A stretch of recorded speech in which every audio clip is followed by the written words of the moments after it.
El más capo aquí es el Alex. Hace bailar la masa en su dedo índice como Michael Jordan dominando una pelota de básquet en Space Jam. No he visto a nadie más en esta tienda con ese talento y eso que llevo meses. Hasta los jefes lo admiran al Alex.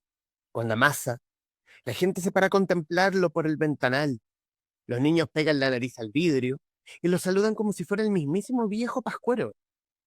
Él arroja el disco de harina al aire y lo recibe por los hombros para regresarlo a sus manos, igual que un diestro malabarista. No es el jefe porque prefiere ser repartidor, aún así es el capitán del equipo, el presidente de curso, el director de orquesta. Todo lo que sé de Telepunga lo aprendí del Alex. Él me enseñó que, aunque la publicidad muestre lo contrario, una mediterránea familiar lleva solo 8 choricillos. Me explicó que a las familiares se les vierte un cucharón rebosante de salsa de tomate y a la personal la mitad. Ni se te ocurre echar un cucharón entero a una pizza chica, le advirtió. Se me, se te queman los bordes y la cocina se le llena de humo. En una, estaba de lo mejor armando una mediana y parece que le puse demasiados ingredientes, porque entre risas me tiró un ¿qué está preparando, guachita? ¿Una pizza o una torta? En mi primera semana estirando, así se dice, estirar, dejé demasiada masa en los bordes y se me abrió un hoyo al medio. El Franco, que también es motoquero, ven, venía de entregar unos pedidos. Me pilló ahí en la parrilla, toda complicada, con esa suerte de dona plana y horrible, llena de ingredientes mezclados. Oye, flaquita, me dijo el Franco, anda al frigorífico a buscarte un parche de pizza. Y yo la muy novata partí. Cuando volví le dije que no había encontrado. Estaban todos cagados de la risa. A mí la cuestión no me cayó en gracia. Menos mal el Alex estaba en la cocina y se apiadó de mí y resolvió ahí mismo. Armó el pedido de nuevo, reutilizando la masa y reciclando los ingredientes. Lo del reciclaje era típico de Telepunga. La cocina era un cuadrilátero orillado por mesones con un enorme horno abierto al medio. A un lado está la línea de computadores y teléfonos para recibir los pedidos. Al final de la llamada, apretabas Enter y se imprimía un papelito que iba de pescar al toque para armar la orden. Ibas al frigorífico, sacabas una bola de harina de la medida correspondiente, la estirabas en el mesón, frente al ventanal hacia la calle, y la ponías en una rejilla. Luego, avanzabas a la parrilla, una fila de contenedores metálicos con ingredientes, encabezados por una olla profunda de salsa de tomate. Agarrabas el cucharón y lo vertías en el centro de la masa y lo distribuías en círculos hacia afuera, solo si el pedido no era con crema o salsa barbacoa. Enseguida, le echabas los ingredientes, tomate, aceitunas o la carne, que en vez de músculo animal era un embutido café, cúbico y desabrido, que muchas veces se llenaba de hongos y lo usábamos igual. Al terminar le llovías un puñado de queso en grumitos y metías tu creación al horno. En 7 minutos salía horneada, lista para cortarla en 4, 6 u 8 trozos, meterlas en una caja de cartón y despachársela a los repartidores. Cuando las manos en la parrilla no daban abasto para la lengua de papel que crecía y crecía con pedidos, decíamos que estábamos apanados y nos quejábamos de los jefes negreros. La cosa es que la parrilla del mesón de ingredientes era desmontable. 3 veces al día sacábamos la cubierta embarrotada, recogíamos la comida que había caído y la volvíamos a poner en los contenedores. Y este es el comienzo del cuento, el cual da vida al libro del cual vamos a hablar hoy.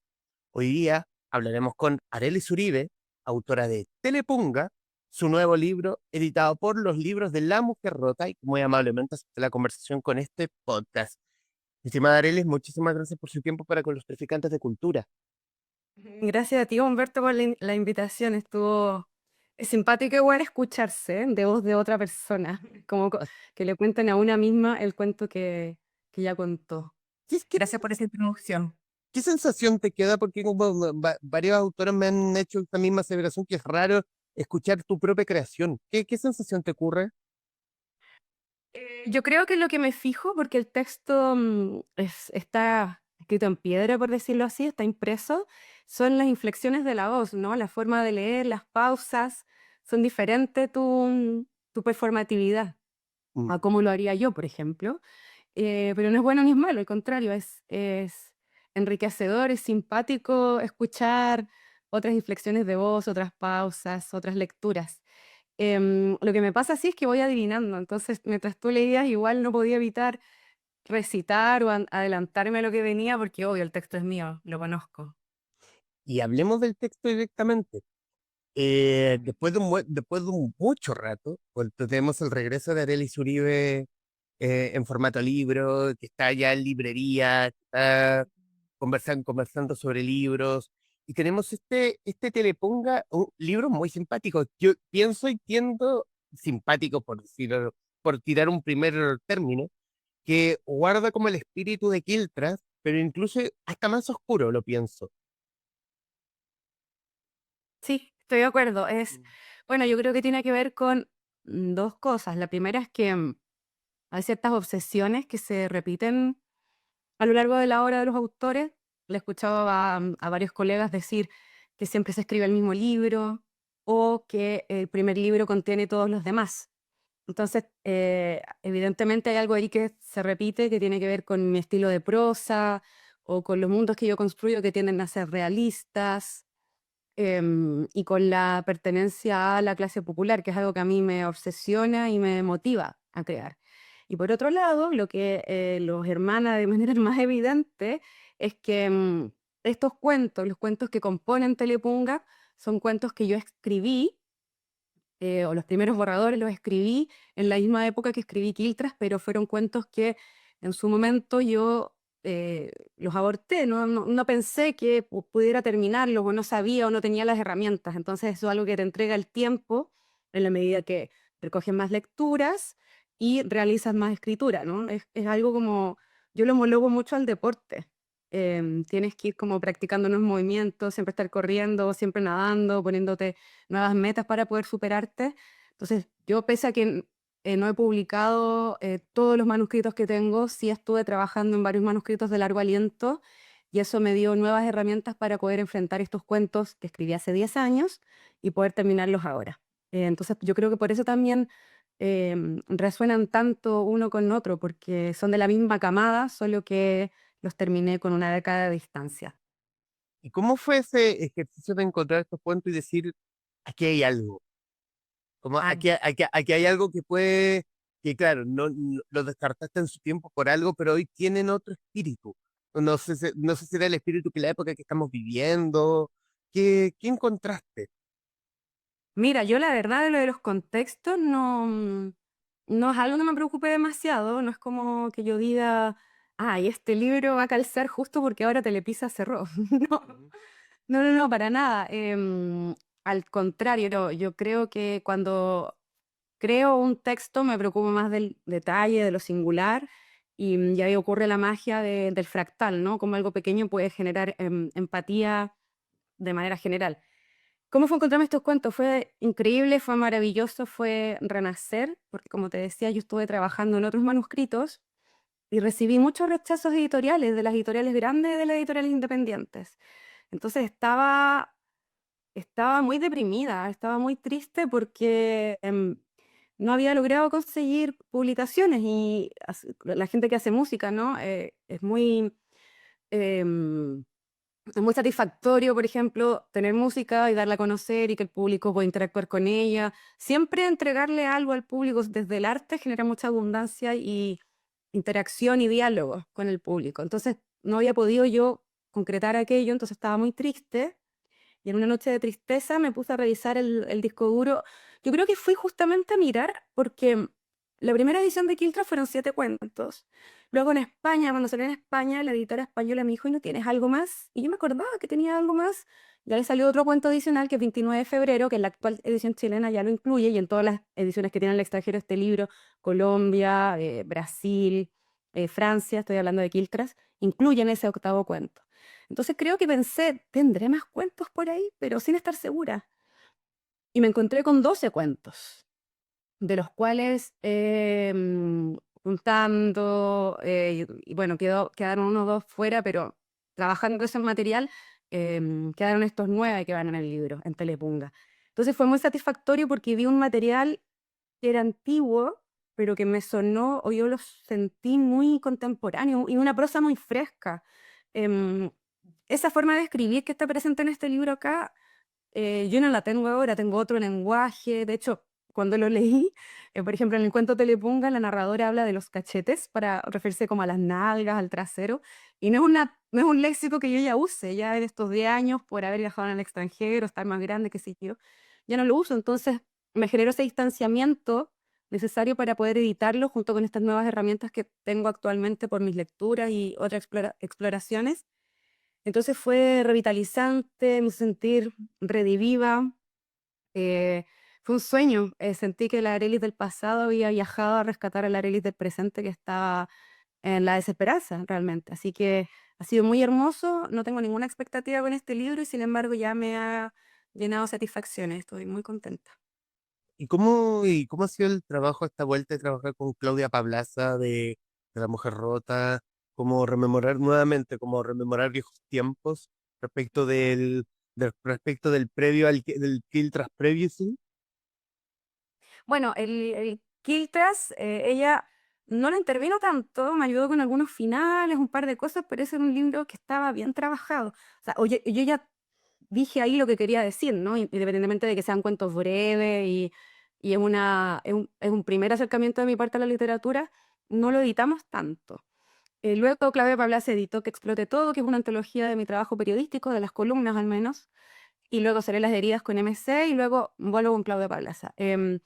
Yo estoy muy agradecida de ella porque ella creo que ha sabido ver en mi trabajo cuestiones que otros editores no han valorado. Entonces, ¿cómo no voy a estar agradecida o quererla? Y respecto a este libro en particular, sí lo editamos mucho. Hay un cuento, por ejemplo, que se llama Nos quedamos a solas, que en este volumen de manuscritos que yo encontré eran dos cuentos que estaban separados, pero los dos tenían cosas en común. Los dos se trataban de una mujer, clase mediera, que siente deseo erótico por dos figuras masculinas que no son las tradicionales que uno podría ver, por ejemplo, en una teleserie de Sabatini o en Hollywood, que es un joven con síndrome de Down y un obrero desdentado. Y esta atracción erótica en ambos cuentos por separados tenían el mismo clímax y el mismo desenlace. Y yo venía de haber leído todo Cortázar hace muy poco, todos sus cuentos, entonces estaba muy con esta idea de una historia contada de historia, me había llamado mucho la atención el tejido que él genera en Todos los fuegos del fuego. Y pensando en esto de Ricardo Piglia, ¿no? De que una historia cuenta dos historias, dije, bueno, si estos dos cuentos son iguales, los puedo entretejer. Y ese entretejido de juntar dos manuscritos en uno, yo creo que lo hice como 4 veces. Le presenté 4 versiones a Claudia y ninguna le satisfacía. Yo muy agradecida igual de que me exija, porque si ella no me hubiera exigido tanto, el libro no tendría el nivel que tiene, ya que finalmente un libro es el mejor manuscrito posible. No hay libro perfecto, sino la mejor versión posible. Y esta mejor versión posible se lo debo en particular a Claudia, a su exigencia. Entonces, ella fue capaz de ver el tesoro que yo tenía acá, que también creo que es un tesoro, que son cuentos antiguos, trabajados con una nueva perspectiva, y que de tan antiguos y reposados se han vuelto temporales, creo yo, y con la exigencia necesaria para que quedasen una calidad publicable. Y y en ese proceso, quizás, pues voy a poner el proceso creativo. Y en ese proceso creativo, ¿cómo es abordar la violencia? ¿Abordar la violencia Ujú. respecto de elegir ciertos temas en particular o también ocurre que siempre viste algo que hayas leído en el diario, o visto en televisión, en la Crónica Roja, por ejemplo, y te quedó como necesito sublimar esto con algo? Y ahí encontraste como papel y lápiz y escribir un cuento sobre eso. Sí, yo creo que es exactamente como tú lo describes. Yo soy periodista y, y estudié periodismo porque quería que me enseñaran a escribir, para bien o para mal, me formatearon la cabeza igual con un estilo escritural, en particular los talleres de la zona de contacto a los que acudí cuando era muy joven. Yo empecé a publicar en el diario a los 18 años. Y esa forma de escritura me acompaña hasta ahora. He intentado sacudírmela, pero igual emerge, que es la semilla. Em, entonces, tengo esas herramientas primeramente que vienen de la crónica o de una escritura más realista. Eso respecto de las formas y de los temas. Claro, hay muchas cosas que yo he canalizado que son preocupaciones que tienen que ver con las violencias sistémicas y entrecruzadas que generamos como personas en un mundo que es muy violento, y las intenté organizar, por ejemplo, a través de la militancia. Yo participé en una organización feminista en contra del acoso sexual en los espacios públicos. También durante mucho tiempo escribí columnas de opinión muy encendidas, rabiosas, de corte feminista y con perspectiva de clase. Y también aparecen los cuentos, ¿no? Que también tienen un sentido de denuncia de las desigualdades o de visibilizar las formas de vida de las clases bajas. En particular en Telepunga, yo siento que en Quiltras eso está más, es como una sombra. Se da a entender, pero no se visibiliza tanto. En cambio, en Telepunga sí están las descripciones, por ejemplo, de gente que vive en casas de cité, las cosas que pasan cuando vives en hacinamiento, la precariedad, ¿no? De trabajar, de ser joven y trabajar en una cadena de comida chatarra, están más visibilizadas. Y creo que tienen que ver justamente con lo que dices.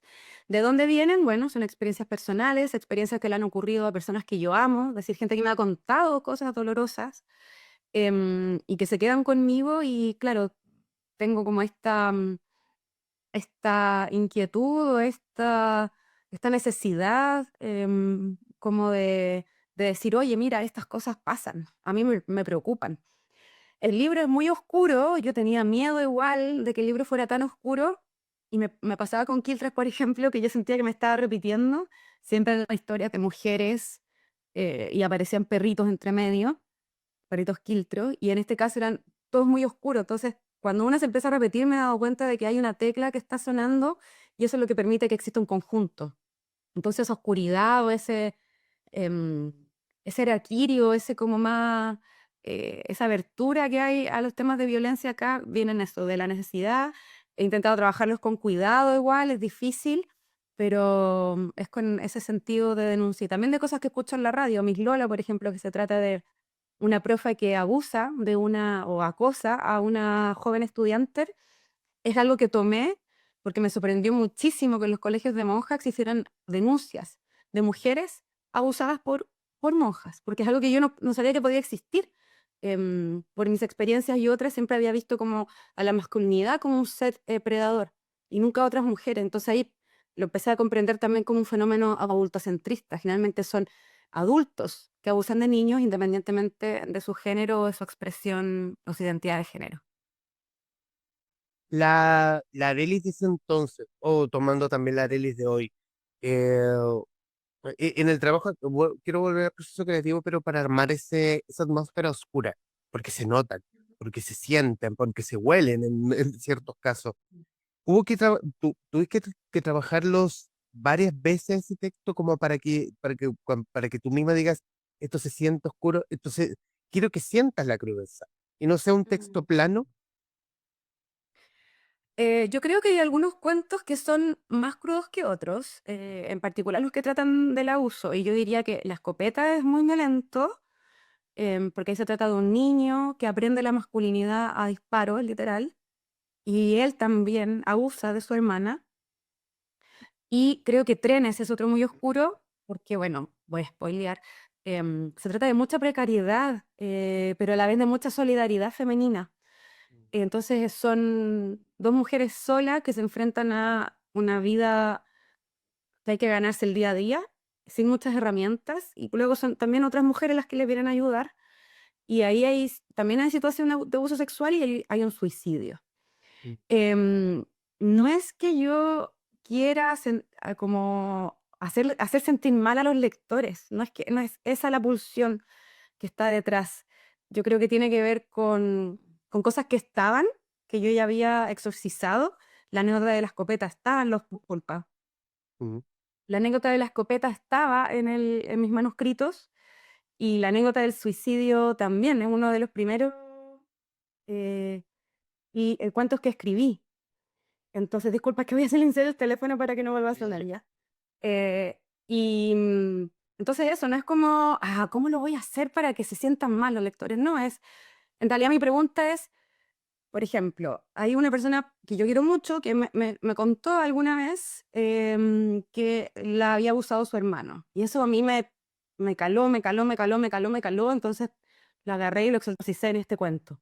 Y la pregunta era cómo tratarlo. ¿Cómo tratarlo si es algo que yo no he vivido? ¿Cómo tratarlo sin develar quién me confesó este dolor? Yo creo que tiene que ver con eso, con que no sea morboso y con sugerir. Por ejemplo, hay un cuento sobre una violación, sobre alguien que es testigo de una violación, que es Cuarto Medio. Ese cuento, bueno, lo escribió mi padre y yo lo edité y lo trabajé.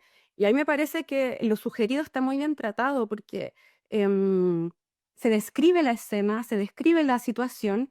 Es fuerte. Hay gente que me ha dicho que después de ese cuento tiene que parar de leer el libro porque le golpea mucho emocionalmente. Em, pero pero está contado, creo yo, con las palabras precisas. Lo mismo también un cuento que es Casa de Muñecas, en el que se sugiere como una situación de pedofilia. No se muestra nada del abuso, pero está sugerido. Y yo creo que a veces esos silencios, para que el lector complete con lo que sabemos socialmente que ocurre en esas situaciones, puede ser mucho más poderoso. Yo te lo decía más que para hacer sentir mal al lector, y no creo que ocurra, no, si se sienten mal, no creo que los parroquianos de Arelis Uribe quieran sentirse mal, pero sí son textos que remueven el piso, porque tomando en cuenta el texto de la escopeta, ciertos momentos donde aparece el protagonista con su hermana que, uff, Mm. dan cosita, remueven el piso, tienen como como Son sugieren, incómodos, yo creo, ¿no? Son incómodos. son incómodos, como que uno imagina el proceso, pero también muestra también la precariedad. Es un cúmulo de cosas, en especial ese cuento. Mm. Sí, yo creo que la incomodidad, mira, yo ya he recibido varios comentarios o devoluciones del libro. Yo soy asidua a una plataforma que se llama Goodreads, como buenas lecturas en inglés, y hay gente que ha hablado de terror social. Me gusta esa etiqueta, creo que es precisa, porque creo que el sentimiento que yo tenía detrás era el miedo. Esas son cosas que me dan miedo y me da terror el abuso sexual infantil. Lo encuentro brutal. Que haya personas mayores que abusen de niños más chicos, porque la sexualidad, cuando es ejercida en libertad, es maravillosa, es placentera, es dichosa. Pero cuando alguien toma de ti y abusa en esas coordenadas, es brutal, puede destruir a una persona, su autoestima. em, es un tema que a mí me conmueve mucho por experiencias personales y de otras personas. Entonces, creo que lo que yo estaba exorcizando ahí es el miedo a que eso siga ocurriendo, que le ocurra a los niños. Es una de mis obsesiones también. Y por ahí dicen que la magia de la escritura es que si tú escribes una situación que te da risa, como en Telepunga, que está llena de situaciones que son como el papelucho, absurdas, que yo lo leo y me mato de la risa porque lo escribí en esa animosidad. Yo estaba recordando e inventando situaciones absurdas que han ocurrido en todos los espacios de trabajo eh, que he ejercido antes de ser periodista. Entonces, yo creo yo que al expresar esas situaciones de miedo y de terror social, le generas esa incomodidad, le generas ese escalofrío al lector o la lectora. ¿Y cómo ha sido esta vuelta en tu caso? ¿Cómo ha sido esta vuelta de hablar de un nuevo libro, eh, difundirlo en redes sociales, eh, tener ese feedback lector de quienes leyeron a la Arelis Uribe del pasado y quienes quizás probablemente estén descubriendo a Arelis Uribe? Sí, me ha pasado las dos cosas. El libro, bueno, Kiltro es un libro muy querido. Por supuesto que yo sé, y es súper sano, que a no todo el mundo le gusta todo. A mí me pasa igual. Hay estilos musicales que no me gustan, ¿no? Cada cual vibra con la belleza que le hace sentido. Em, pero aún así, Kiltro es un libro que ha sido muy querido, se ha publicado en muchos países. A mí me ha llenado satisfacciones. Entonces, mucha gente que había leído Kiltras ha leído Telepunga porque quería seguir leyéndome o explorando mis cuentos. Entonces, he visto comentarios de gente que dicen, ¿no?, que hay una diferencia, pero que sin embargo también hay similitudes entre ambos universos. Y también me han llegado nuevas lecturas y las nuevas lectoras, yo creo que han estado en sintonía con lo que estamos conversando. Es gente que yo diría que a modo general agradece la crudeza porque es importante lo que se puede conversar a partir de un libro. Sí, varias gente me ha dicho eso, que les dejó pensando, que le parecía interesante mostrar, por ejemplo, ese Chile precario que no se ha acabado. Yo vivo en Valparaíso y veo la cantidad de gente que vive al día, o sea, que salen a vender alimentos o salen a vender productos o cachureos con sus tolditos azules. Es gente que vive el día. Y eso, por ejemplo, uno de los cuentos que estrena está muy bien caracterizado, porque yo también lo vi, también vi a mi madre, o sea, lucharla todos los días, mi abuela, o sea, toda mi familia que es de clase trabajadora, lucharla todos los días porque la vida es cara y la mayoría de la gente, o sea, lo dice la Fundación Sol, más de la mitad de la gente en Chile gana el sueldo mínimo. Estamos hablando de la mitad, el 70% de la gente gana menos de 700 lucas. ¿Cómo sobrevives con eso? Entonces, mucha gente ha agradecido que dé cuenta de ese Chile precario, porque somos la mayoría, y, y también ha hablado de esto de la oscuridad, ¿no? Como, oye, qué fuerte el libro, como no me lo pude leer de una, es muy oscuro, pero igual lo disfruté, cosas de ese estilo he leído y escuchado. El- en los minutos que nos quedan de esta grabación, Arelis, quiero darte las gracias por el tiempo y recomendarte a ti que nos verás y escucharás este Telepunga, eh, decir también muchas cosas respecto de que guarda, bueno, como te dije al principio, guarda como parte de ese universo, del Kiltras Universe.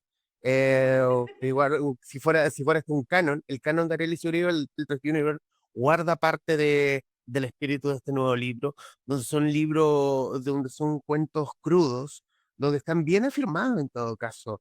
Son crudos en quizá en la rudeza, pero también sutiles respecto de lo que toca. Y ya está ahí, y hasta ahí. Y en la sutileza yo creo que ya es la tarea del lector cómo lo interpreta.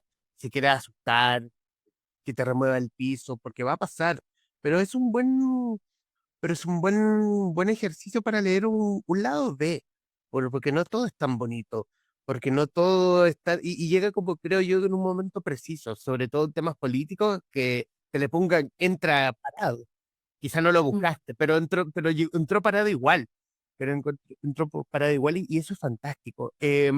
Arelis, ahora sí en los minutos finales, la pantalla es suya para que diga lo que guste.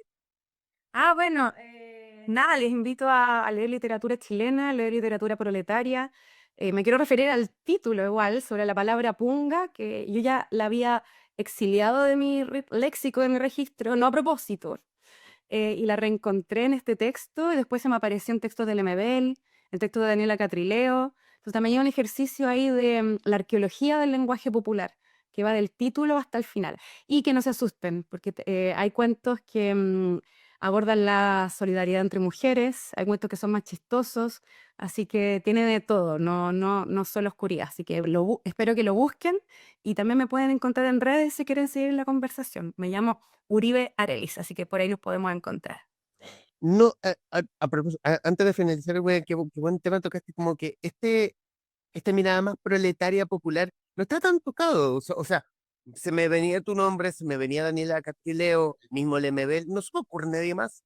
Ahí no se toca tanto el tema más popular. Yo creo que hay varios. Contemporáneamente, por ejemplo, ya puedo pensar en nosotras dos, pero hacia atrás tienes a Gómez Morel, tienes a Manuel Rojas, tienes, bueno, ahora empecé a leer, a propósito de la polémica, a Rivera Letelier, estoy leyendo a la reina Isabel cantada ranchera y también es súper proletario, muy obrero. Yo creo que sí hay una tradición, que Vergüenza de Paulina Flores creo que también comulga con ese universo. Mm. Entonces, bueno, Carlos Droguet, hay una literatura popular allá afuera y yo, camiseteada, fan, me encantan los mundos que retratan los universos de los que yo vengo. Areles Uribe, autora de Telepunga, editada por los libros de La Mujer Rota, en conversación con la guarida de los traficantes de cultura. Mi estimada Areles, muchísimas gracias. Gracias a ti por tu tiempo. Nos vemos. Nos vemos y a quienes nos están viendo y escuchando, gracias por estar ahí.